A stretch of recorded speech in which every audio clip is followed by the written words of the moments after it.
I tried to set her broken leg, but she clung to me and whispered, "Please don't leave." The scanner's soft chirping was the only companion Alex Chen had left in this goddamn alien forest. 12 hours ago, he'd been cracking jokes with Martinez about the local flora while patching up Henderson's scraped knee. Now, all that remained of Bravo Squad were scorch marks on crystalline trees and the metallic taste of burnt ozone in his recycled air. "Medical log, day 14, he whispered into his comm unit, stepping carefully around a cluster of phosphorescent fungi that pulsed with an ominous orange glow. "Survivor count, 1. Morale, somewhere between gallows humor and talking to myself like a lunatic. Note to future xenobiologists, this planet's idea of hospitality involves murder plants and homicidal security systems." The attack had come without warning. One moment they'd been conducting routine biological surveys near what appeared to be an abandoned settlement. The next moment, energy beams were slicing through the team like a hot knife through butter. Alex had survived only because he'd been 20 meters away, treating Corporal Kim's allergic reaction to some local pollen. The others, Martinez with his terrible jokes, Henderson, who collected rocks from every planet they visited, Lieutenant Morrison, who'd just gotten engaged via subspace message. They died so fast they probably never knew what hit them.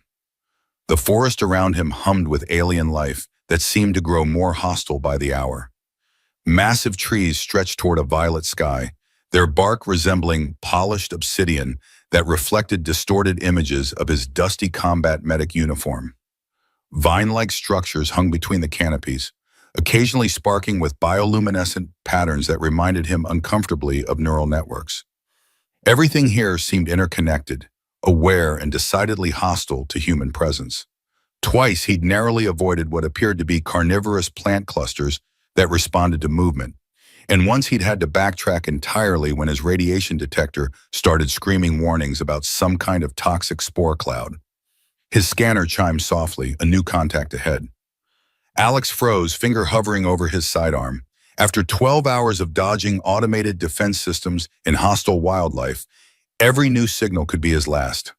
The readout showed non-standard life signs, elevated stress indicators, and injury markers? "Could be a trap," he muttered, but his medic instincts were already overriding his survival instincts. Someone was hurt. After losing his entire squad, after watching good people die while he could do nothing to help them, the scanner's injury readings pulled at him like a magnetic force. Someone was hurt, and he was a medic. That was all that mattered. Alex pushed through a curtain of hanging moss that felt disturbingly warm against his skin and emerged into a circular clearing. The sudden transition from forest gloom to filtered sunlight made him blink hard, and what he saw when his vision cleared made him stop dead in his tracks. At the clearing's center lay the wreckage of what appeared to be some kind of hoverbike, sleek, alien in design, but recognizably mechanical. The vehicle was beautiful even in destruction, all curves and flowing lines that suggested both speed and grace.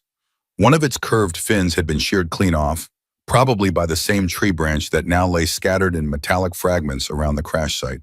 Smoke still drifted from its cracked power core, which sparked intermittently with dangerous-looking electrical discharges. Pinned beneath the machine's twisted frame was a figure. She was definitely alien.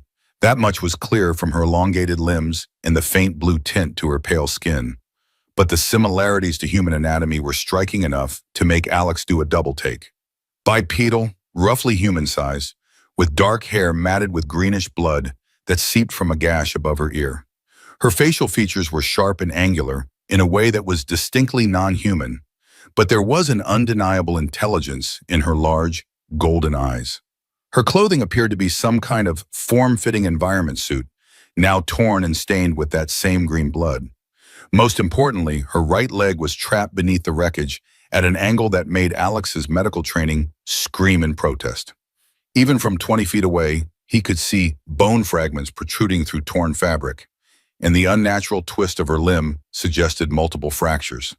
She was conscious, barely, one hand still gripping what looked like a plasma weapon with enough determination to keep her finger near the trigger. Her breathing was shallow and rapid, signs of shock that Alex recognized regardless of species. Her eyes tracked his movement with the wary intelligence of a wounded predator, and he could see her trying to decide whether he represented rescue or just another threat. "Easy there," Alex said, raising his hand slowly and speaking in what he hoped was a universally calming tone. "I'm a medic. That universal translator working? Can you understand me?" Her response was a series of clicking sounds that might have been words, followed by a wet cough that brought up more of that green blood. The plasma weapon wavered in her grip, and Alex could see her struggling to maintain consciousness. Whatever this weapon was, it was clearly sophisticated. The barrel glowed with contained energy that could probably cut him in half if she decided he was hostile. "Right, we'll work on communication later." Alex approached carefully, medical scanner in one hand, the other still raised in a non-threatening gesture. "First priority is getting you out from under this thing before you go into full shock." His scanner's readings made his stomach clench. Compound fracture of what passed for her tibia, significant blood loss from multiple lacerations, possible internal injuries from the impact, and stress indicators that suggested she was already fighting to stay conscious. The hoverbike's frame had her pinned just above the knee. Any higher, and the weight would have crushed her torso, and she'd already be dead. Alex knelt beside her, noting how her breathing quickened as he got closer. This close, he could see more details that emphasized both their similarities and differences. Her skin had a subtle, iridescent quality that seemed to shift with her breathing, and her ears were slightly pointed and more mobile than human ears.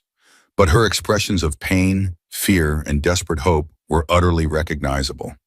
"Look, I know you don't know me from Adam," he said, falling back on the combat medic's traditional bedside manner of talking constantly to keep both patient and medic calm. "But I'm going to help you. This is going to hurt like hell, but if we don't stabilize that leg soon, you're going to lose it." Assuming alien anatomy works anything like human anatomy, which, judging by the bone structure visible through that rather impressive compound fracture, it seems to. He was babbling, a nervous habit that had gotten him through more than one battlefield surgery. Something about his tone must have been reassuring because her grip on the weapon loosened slightly, though she kept it pointed in his general direction. "I'm going to touch the bike now, see if I can shift it without making things worse." Alex positioned himself at the wreckage's edge, testing its weight. The alien metal was lighter than it looked, but still easily 400 pounds of twisted machinery pinning her leg. He'd need to lift it just enough for her to pull free. But one wrong move could shift the weight and crush what was left of her limb. On three. 1, 2. He lifted, muscles straining against the twisted frame. The wreckage rose just enough for her to try pulling her leg free, but the movement sent a shock of agony through her system that made her entire body convulse. She let out a sound that was definitely a scream in any language, a raw, agonized cry that spoke of pain beyond endurance. Her free hand shot out to grab the front of Alex's uniform shirt, fingers clawing at the fabric with desperate strength. For a moment, they stayed frozen like that, him holding up several 100 pounds of alien technology, muscles screaming in protest. Her gripping his shirt with one hand while the other still held that deadly weapon, both of them breathing hard from pain and exertion. "Don't let go," she whispered. The words came out in accented but clear English, raw with pain and something deeper, a plea that went beyond the immediate physical crisis. Her golden eyes locked onto his, and Alex saw something there that transcended species. The terrible vulnerability of someone who had been alone too long, who had given up hope of rescue, who couldn't quite believe that help had finally arrived. It was the same look he'd seen in the eyes of dying soldiers who just needed someone to promise they wouldn't die alone. "I won't," he promised, and meant it with every fiber of his being. The weight of the wreckage was making his arms shake, but he held it steady. "But I need to reposition this thing properly. Can you tell me your name?" "Saya." The word came out barely above a whisper, followed by another wet cough that brought up more blood. "Alex, nice to meet you, Saya. Now I'm going to lower this slowly while you pull your leg out. It's going to hurt worse than anything you've ever felt, but once we get you free, I can do something about that." This time, when he lifted the frame, she managed to extract her mangled leg through sheer force of will. The sight of it made Alex grimace and fight down bile. The bone was definitely broken in at least 3 places, with tissue damage that looked like it had been put through a meat grinder. But she was free.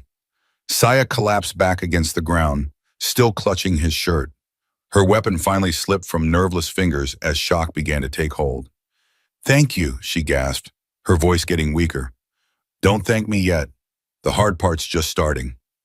Alex opened his medical kit, grateful that human trauma medicine seemed applicable across species lines. He'd treated enough combat injuries to recognize the signs. She was going into shock from blood loss and trauma, and he had maybe 20 minutes before she lost consciousness completely. "I need to set this leg and stop the bleeding. Do you have any allergies I should know about? Reactions to human medications?" "I don't know," her voice was fading. "Never met a human before." "Well, this is going to be a learning experience for both of us then." Alex prepared a local anesthetic injector, hoping alien neural systems responded to human painkillers. This might feel strange, but it should help with the pain. He administered the injection near what appeared to be major nerve clusters around the injury site, drawing on his knowledge of human anatomy and making educated guesses about alien variations. Saya's breathing eased slightly, though whether from the medication or simple relief at being rescued, Alex couldn't tell. "That's better," she admitted, some color returning to her face. "Good. Now comes the fun part." Alex began the delicate process of cleaning and examining the wound. "I'm going to realign the bone fragments and immobilize the leg. Try to stay still, and if you need to scream, go ahead. Sometimes it helps." Working on alien anatomy was like performing surgery in a funhouse mirror. Everything was familiar but subtly wrong. Her bones were slightly denser than human bones. Her blood vessels followed different paths, and her nervous system seemed to have additional redundancies that he'd never encountered. But the basic principles remained the same. Stop the bleeding, realign the bones, stabilize the injury. As he worked, Saya began to speak, partly from the pain relief allowing her to think more clearly, partly from what seemed to be nervous energy and the human need to fill silence with words during medical procedures. "My ship," she said, wincing as Alex manipulated bone fragments back into proper alignment. "It crashed 3 days ago. Engine failure during atmospheric entry. I was trying to reach the nearest settlement when the bike's navigation system failed too." "Bad week," Alex commented, securing a stabilizing brace around her leg using materials from his kit supplemented with salvageable components from the crashed bike. "I can relate. My squad got ambushed by what I'm pretty sure were automated defense systems. Still not clear if they were military grade or just really unfriendly wildlife with energy weapons." "The forest is protected," Saya said carefully, watching him work with professional interest. "There are old guardian systems, pre-war technology designed to defend against invasion. They don't distinguish between threats and tourists." "Tourists?" Alex raised an eyebrow while applying pressure to stop bleeding from a particularly stubborn laceration. "This place has tourists?" "Not anymore." Despite her pain, there was a hint of dark humor in her voice. "The tourism board might need to update their brochures. Visit scenic Kethmora. Experience our murder forests and genocidal security systems." Alex found himself almost smiling despite the circumstances. Gallows humor apparently translated across species lines. "There, that should hold until we can get you proper medical attention. The bleeding stopped and I've immobilized the worst of the breaks. Can you tell me about the nearest settlement?" 2 days walk for someone with working legs. Maybe 4 days for us." Saya struggled to sit up, accepting Alex's help. "But there's a problem. The settlement is Kethalori territory. They're not friendly to outsiders." "More unfriendly than automated death machines?" "Different kind of unfriendly. The Guardians will simply kill you quickly and efficiently. The Kethalori will ask questions first, and if they don't like the answers, they'll kill you slowly and creatively." Alex considered this cheerful information while helping Saya test her mobility. She could support her weight on the uninjured leg with assistance, but the injured leg would need time to heal before she could walk normally. "Any other options?" "There's an emergency shelter about 6 hours from here. Old research station, mostly automated. Should have medical supplies, communication equipment." Saya tested her weight carefully, grimacing. "If it's still operational after 15 years of abandonment." "Sounds like our best bet. Can you walk that far?" "With help." She looked at him seriously, those golden eyes studying his face as if trying to read his character. Why are you doing this? You don't know me. Your species and mine have never even had contact before, as far as I know. Alex began packing up his medical supplies, including several items he'd appropriated from her crash bike's emergency kit. Where I come from, we have this saying, leave no one behind. It's not always practical, but it's what separates us from the monsters. Even alien monsters? Especially alien monsters. Besides, he helped her to her feet, letting her lean against him while they both adjusted to the new arrangement. You grabbed my shirt and asked me not to let go. That makes you my patient, my responsibility, and apparently my traveling companion for the foreseeable future. They began moving slowly toward the forest edge, Saya's weight supported against Alex's shoulder. Her proximity let him notice details he'd missed during the medical crisis. The way her skin had a subtle, iridescent quality in the filtered alien sunlight. How her breathing was more rapid than human baseline. The fact that she smelled faintly of ozone and something floral that might have been alien perfume, or just her natural scent. Your people, Saya said as they navigated around a cluster of thorn-covered plants that seemed to track their movement, they must be very loyal to each other. We try to be. Doesn't always work out, but we try. Alex paused to check his scanner for threats, noting several moving contacts that kept their distance, but seemed to be following them. Human history is basically one long story of tribes looking out for their own while fighting everyone else. But we've been getting better at expanding our definition of our own. What about your people? Your species, I mean. My people are complex. Saya was quiet for a moment, concentrating on not putting weight on her injured leg. We value individual achievement above collective action. It's made us successful explorers but poor allies. We tend to compete rather than cooperate, even within family groups. Sounds lonely. It is. I think that's why so many of us become long-range explorers. If you're going to be alone anyway, might as well be alone somewhere interesting. She paused, looking at him thoughtfully. I think I prefer your way. The forest path wound upward through increasingly dense vegetation that seemed designed by a sadistic landscape architect. Alex had to use his sidearm's energy blade 3 times to cut through vine barriers that appeared to grow across the path deliberately. The whole ecosystem felt designed to discourage passage, like a living maze that rearranged itself to trap intruders. More worrying were the sounds that followed them. Not quite animal, not quite mechanical, but definitely tracking their progress. Alex's scanner showed multiple contacts maintaining a steady distance, and twice he caught glimpses of movement in his peripheral vision that disappeared when he turned to look directly. We're being followed, he said during one of their frequent rest stops. Guardian Scouts, Saya confirmed, checking the charge level on her recovered plasma weapon. They're deciding whether we're worth the energy expenditure to kill. As long as we keep moving toward the forest edge, they'll probably leave us alone. Probably what? 70-30 odds in our favor, maybe 60-40. Those are terrible odds. Better than trying to fight them. Guardian Scouts are roughly the size of your armored vehicles and significantly more intelligent. Plus they can call for backup. They pressed on, Alex's respect for Saya's resilience growing with each step. She never complained about the pain, never asked for longer rest stops, never suggested they might move faster if he left her behind. Instead, she shared her knowledge of the local terrain, warned him about dangerous plant species, and kept up a steady stream of conversation that helped them both ignore the sounds of their mechanical stalkers. The research station, Alex asked during one particularly nerve-wracking stretch where the scout sounds seemed closer. What kind of research was being done there? Xenobiology originally.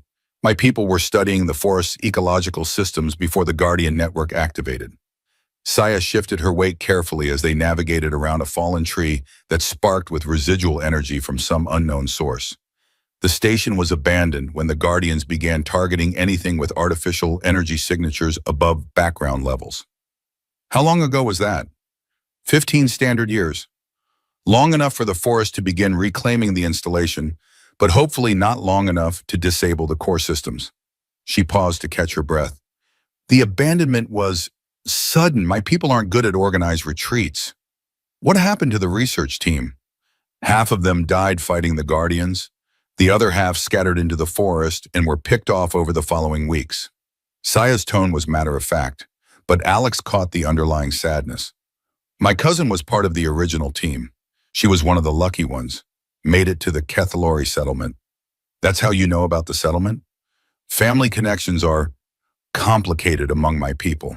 We don't maintain close relationships, but we keep track of each other. Information is survival.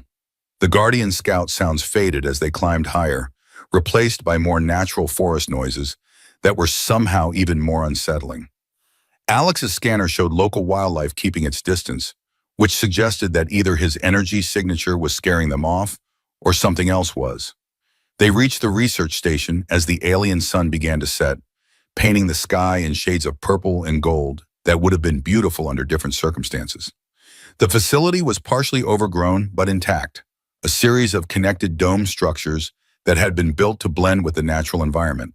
Moss and vine growth had enhanced the camouflage to the point where the station was nearly invisible until they were within 50 meters. Impressive, Alex said, studying the architecture.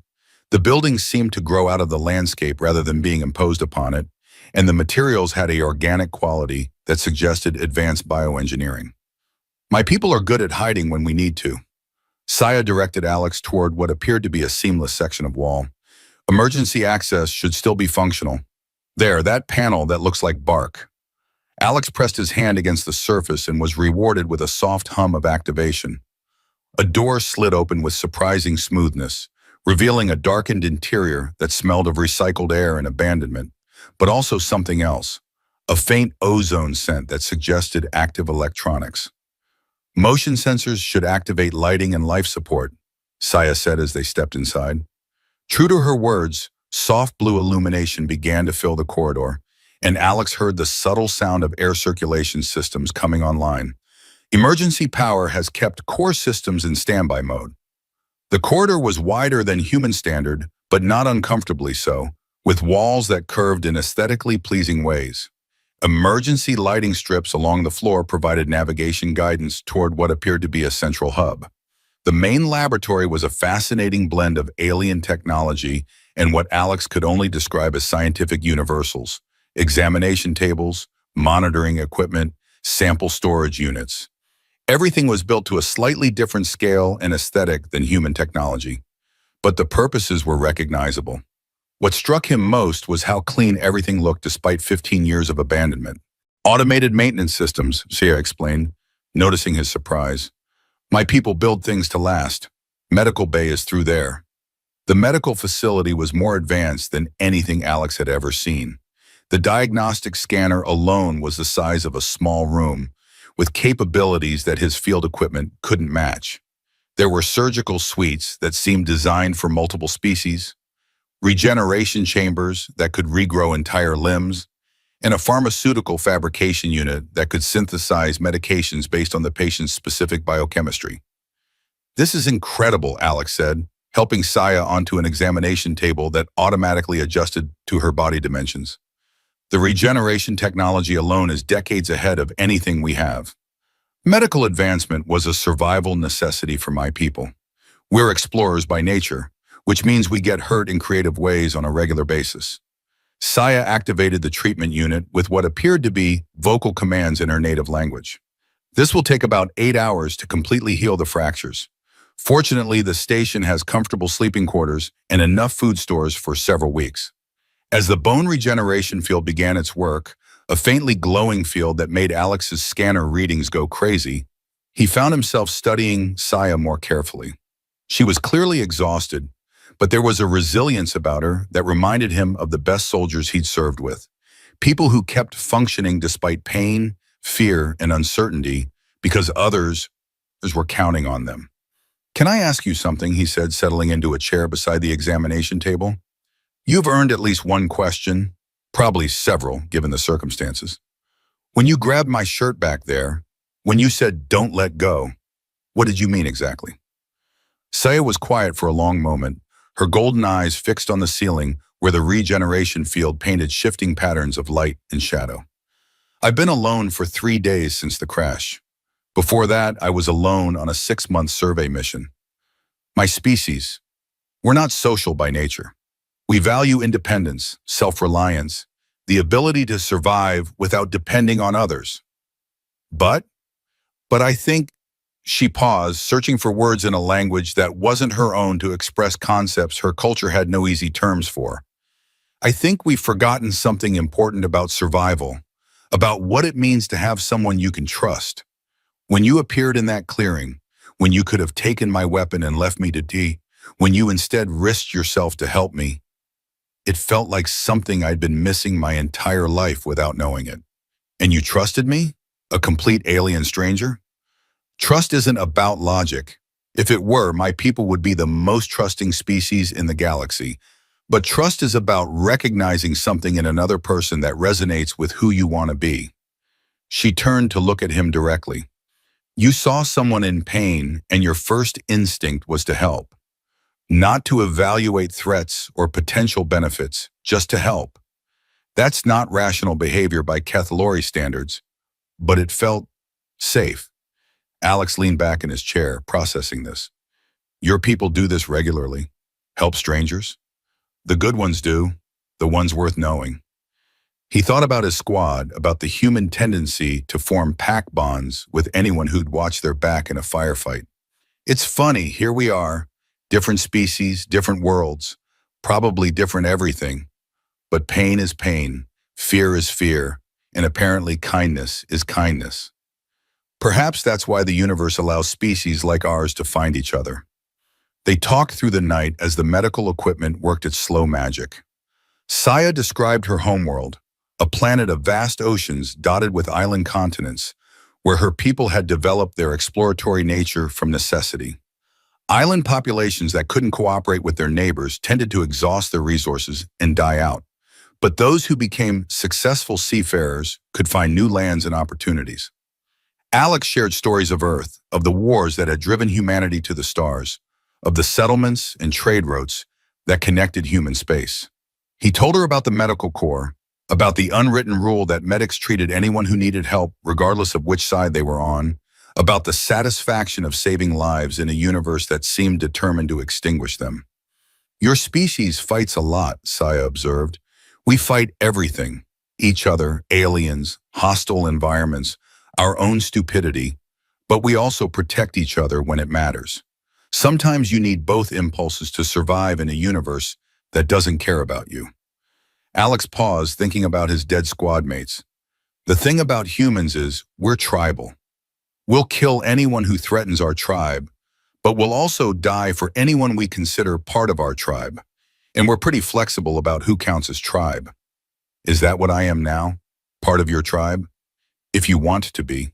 Fair warning though, humans have a tendency to adopt people whether they want to be adopted or not. We're annoyingly social that way. By morning, Saya's leg was fully healed. The bone regeneration technology had done its work so completely that only a faint scar remained where the compound fracture had broken through her skin. She tested her weight carefully, then with increasing confidence, performing what looked like a series of stretching exercises that emphasized her species' natural flexibility. Incredible, Alex said, watching her walk normally. How long would a break like that take to heal naturally? Months, maybe permanently disabling without proper medical intervention.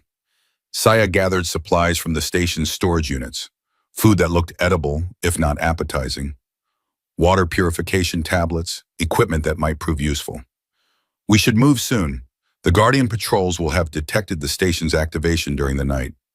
As if summoned by her words, a distant humming sound reached them from outside.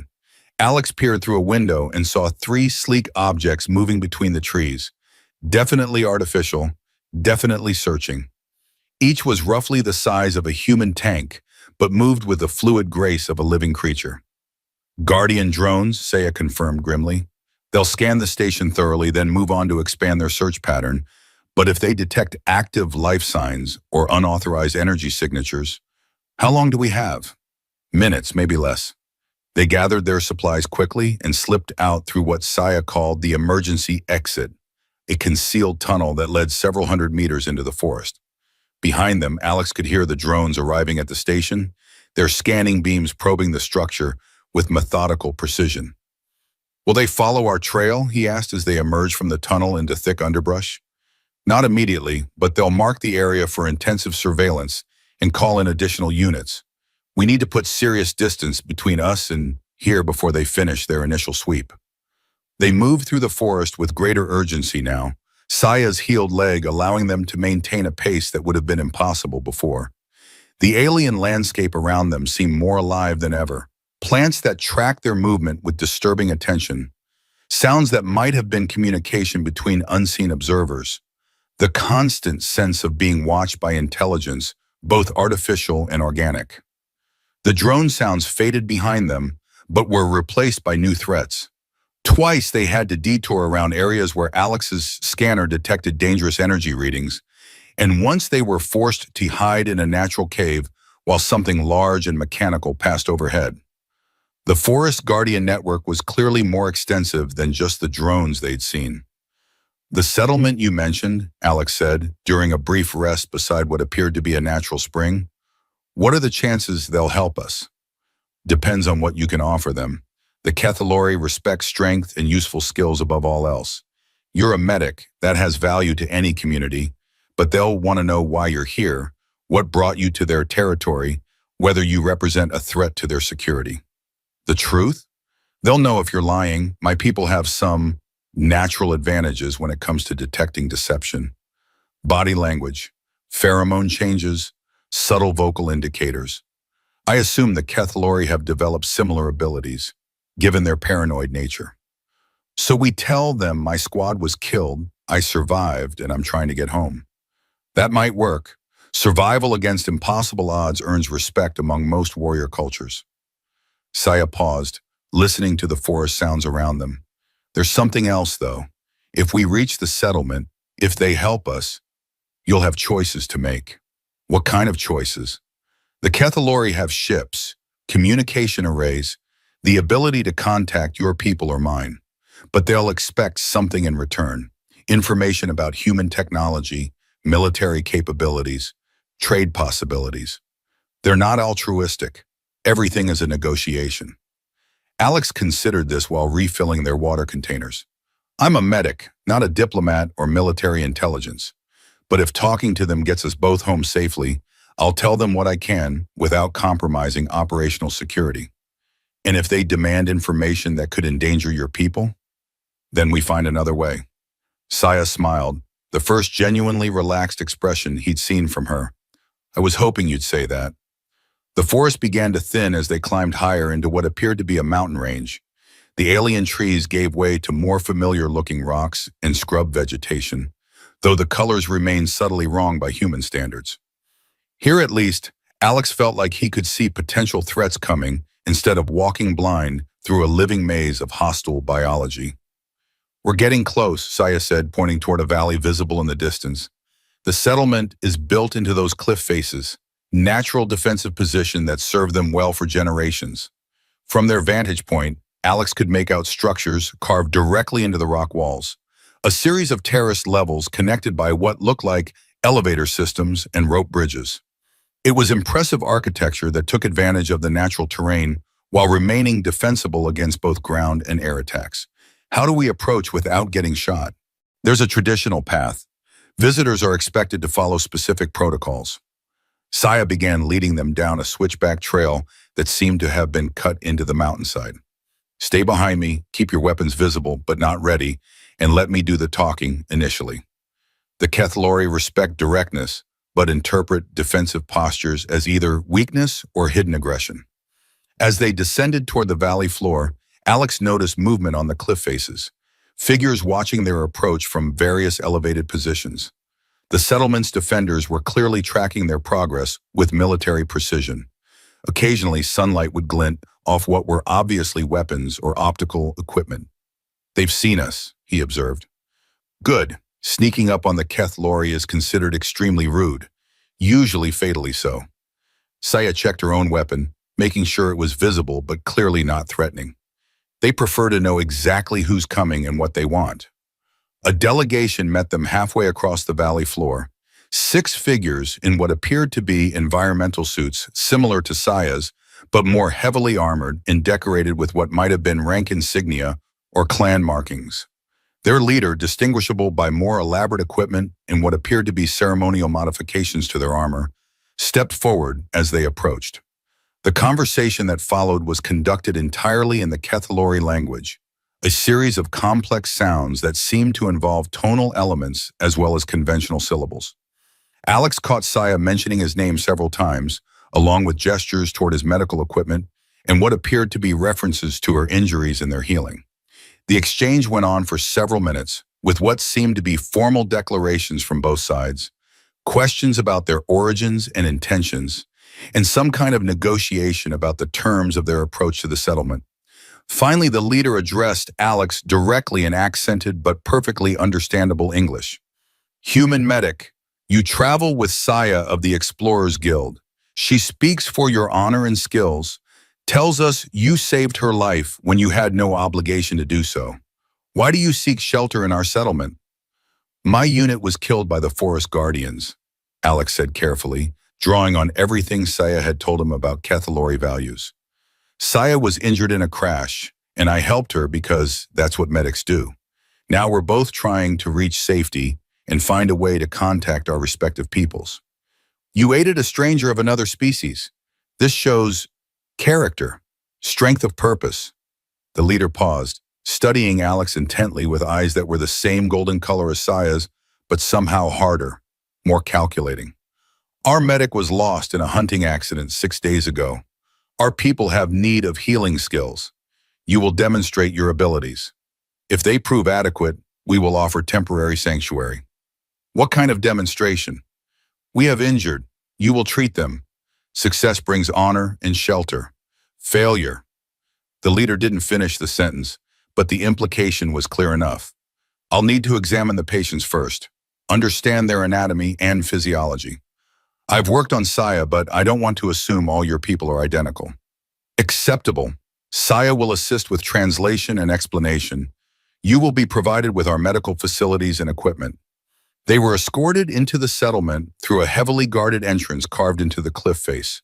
The passage was wide enough for vehicles, but designed with multiple choke points and defensive positions. Alex counted at least a dozen weapons emplacements, some obvious, others cleverly concealed. The interior was more sophisticated than Alex had expected. The Kethalori had turned natural cave systems into a comfortable living space with artificial lighting, temperature control, and what appeared to be sophisticated air circulation that kept the environment pleasantly cool, despite the mountain location. The settlement extended much further into the cliff than was visible from outside, with multiple levels connected by a combination of elevators and staircases. The architecture blended carved stone with advanced technology in ways that suggested both ancient traditions and modern capabilities. The medical facility they were brought to was impressive, not as advanced as the abandoned research station, but clearly designed by people who understood battlefield medicine. It contained 3 patients with various injuries that the settlement's now dead medic had been treating before his unfortunate encounter with local wildlife. "Basic physiology is similar to mine," Saya explained, as Alex examined the first patient, a construction accident victim with what appeared to be severe internal injuries. "Cardiovascular system has 2 hearts instead of 1. Digestive system can process a wider range of toxins than humans, but wound healing and bone structure are nearly identical." The first case was the most challenging, internal bleeding from a construction accident where falling equipment had caused crush injuries to the patient's torso. Alex had to adapt human surgical techniques to an alien anatomy with redundant organs and a different circulatory system layout, working carefully while Saya translated between him and the patient's family members who gathered to watch. The surgery took 4 hours, with Alex using a combination of human medical knowledge and the advanced alien surgical equipment available in their facility. The dual heart system was actually advantageous. Even when one heart was compromised by the injuries, the other could maintain circulation.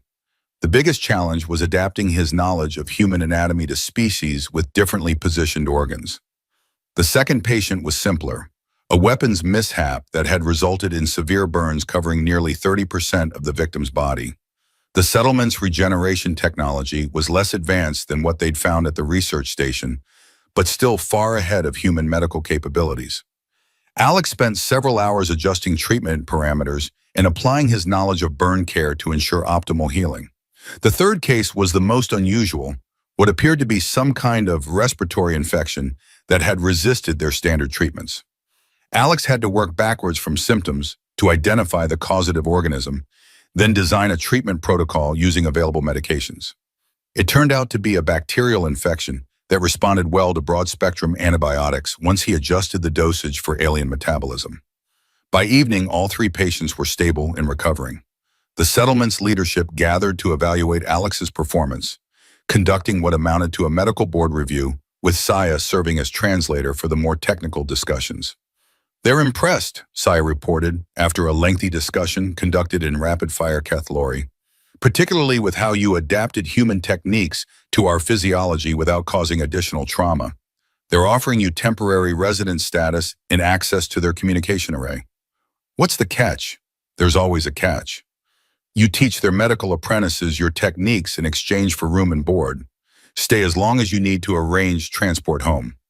Saya paused, looking slightly uncertain. "There's also been a suggestion." "What kind of suggestion?" "The settlement leader's daughter was impressed by your work.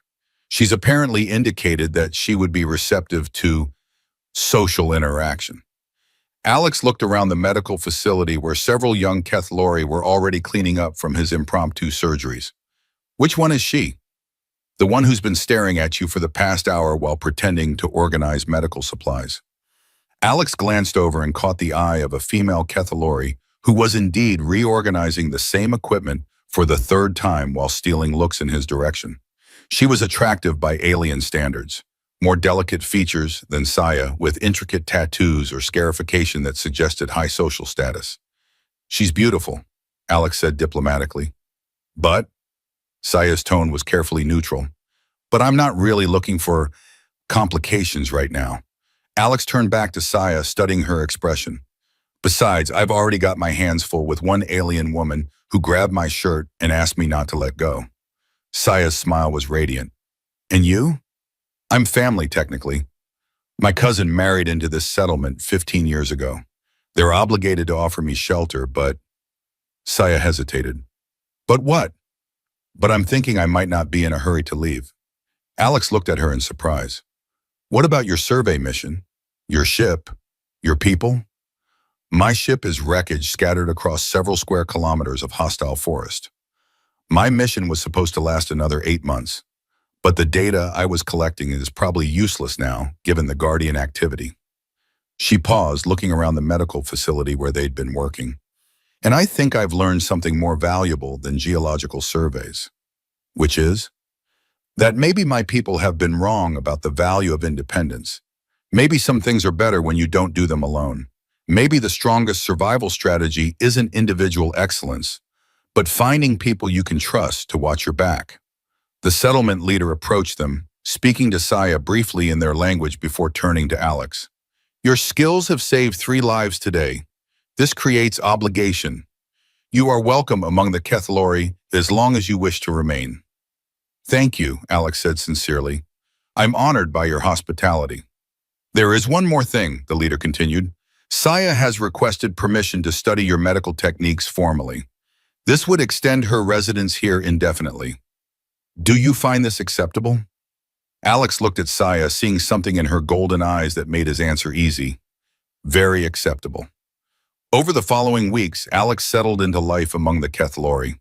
Their medical techniques were more advanced than human technology in some areas. The regeneration systems, diagnostic equipment, and pharmaceutical fabrication capabilities were decades ahead of anything Earth had developed. But human trauma medicine, refined by centuries of warfare and disaster response, offered insights that proved valuable to their more peaceful society. Teaching Haye became the highlight of his days. She had a natural aptitude for medicine and an analytical mind that grasped complex concepts quickly. More than that, working with her felt right in a way that Alex hadn't experienced before, a partnership that transcended species and circumstances. The settlement's medical needs kept them busy. Alex found himself treating everything from routine injuries to complex surgical cases, always with Saya at his side translating between human and alien medical terminology. They developed new treatment protocols that combine the best of both species' medical knowledge, creating hybrid techniques that prove more effective than either approach alone. Your people will be looking for you, Saya said one evening as they reviewed case files in the medical center. Eventually, but I made contact with Earth Command 3 days ago, told them I was safe and providing medical assistance to allied civilians. They've given me discretionary leave to continue. Alex set down the tablet he'd been reading. Turns out first contact protocols include provisions for exactly this kind of situation. What about your people? I've been declared missing, presumed dead. Standard procedure after 6 months of no contact. Saya's tone was matter-of-fact, but Alex caught the underlying sadness. My family will mourn appropriately and move on. That seems cold. It's practical. My people don't dwell on loss the way humans do. But it also means I'm free to make my own choices without obligation to previous commitments. She paused, looking at him thoughtfully. Your people, they don't give up on their missing? Not easily. We have this thing about leaving people behind. Sometimes it's impractical, but it's part of who we are. Alex reached across the table to take her hand. We don't abandon family. Family? You grabbed my shirt and asked me not to let go. That makes you family. They sat in comfortable silence for a while, watching the alien stars through the medical center's windows. The Kethlori settlement had become home faster than Alex would have thought possible, and Saya's presence had become as natural as breathing. I've been thinking, Alex said finally, dangerous habit. About what you said that first day, when you grabbed my shirt and asked me not to let go. I remember. I don't think you were just talking about the physical situation. I think you were asking me not to abandon you emotionally, not to walk away once the immediate crisis was over. Saya turned to look at him, her golden eyes reflecting the starlight. And I never will. Let go, I mean, if you'll have me. Even though I'm an alien, even though this complicates everything about your life and career and probably violates several dozen regulations, especially because of that. Alex squeezed her hand, marveling at how perfectly it fit despite the slight anatomical differences. Besides, someone once told me that kindness is universal. Maybe love is too. Love? Saya's voice was soft. I grabbed your shirt that day too, remember? When you said don't let go, I think we were both asking for the same thing. Someone who wouldn't walk away, someone who'd stay through the difficult parts, someone worth trusting with everything. The Kethlori have a saying, Saya said, squeezing his hand in return. Translated roughly, it means home is where someone waits for your return. I've never understood it before. And now? Now I think I'd like to find out what it means to have someone waiting, to be someone worth waiting for. Outside, the alien stars continued their ancient dance across an unfamiliar sky. But inside the settlement, carved into living rock, a human medic and an alien explorer discovered that some things truly were universal. The need for connection, the value of trust, and the simple miracle of finding someone who would hold on when everything else fell apart. 3 months later, when a human diplomatic ship arrived to establish formal contact with the Kethlori Confederation, they found their missing medic running a joint medical research program that was revolutionizing trauma care for 3 different species. He was also engaged to an alien xenobiologist who had apparently taught him that the best discoveries were made by 2 people working together. The diplomatic mission was a complete success. Trade agreements were signed, cultural exchange programs established, and formal alliance protocols negotiated. The Kethlori proved to be valuable allies, sharing their medical technology in exchange for human manufacturing techniques and agricultural knowledge.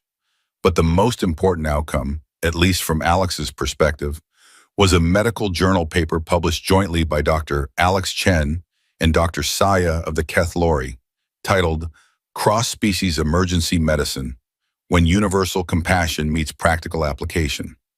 The paper's dedication read simply, to everyone who has ever asked someone not to let go, and to everyone who has ever answered, I won't. In the end, Alex reflected as he watched Saya demonstrate surgical techniques to a group of mixed human and alien medical students. That was what separated them from the monsters. Not their species, Not their technology, not their home worlds, but their willingness to hold on to each other when the universe tried to pull them apart. It wasn't always practical, it wasn't always easy, but it was what made survival worthwhile. And sometimes, if you were very lucky, you found someone who would grab your shirt and whisper, "Don't let go," just when you needed to hear it most. The best part Alex had discovered was being the kind of person who could answer "I won't" and mean it with every fiber of his being.